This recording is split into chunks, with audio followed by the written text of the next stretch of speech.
ওয়াক্তের নামাজ আমার পড়া হয় না, পড়তে চাই, এখন না তখন করে পড়া হয় না। এজন্য হুজুর আমাকে চেনে না সেভাবে। তো রমজান মাস আসায় আমি রোজা রাখছি, নামাজে যাওয়ার ইচ্ছে 5 ওয়াক্ত। বেশিরভাগ সময় মসজিদে কাটানোর ফলে হুজুরের সাথে পরিচয় ভালোই জমে উঠেছে আমার।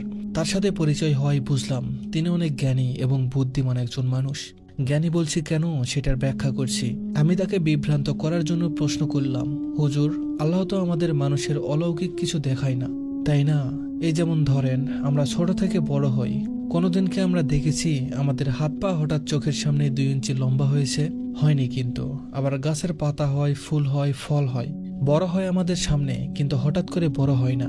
আবার ধরেন, আমাদের কোরআনে কিন্তু লেখা আছে জিন এবং মানুষের বিচার হবে, তার মানে জিন আছে, আমরা দেখতে পাই না। তো কেউ কেউ বলে তারা নাকি ভূত দেখেছে। ভূত বলে কি কিছু আছে হুজুর, আপনি বলেন। আমি মোটামুটি প্রশ্ন করে হুজুরকে জালে ফেলার চেষ্টা করলাম, পুরোপুরি সফল না হলেও কিছুটা সফল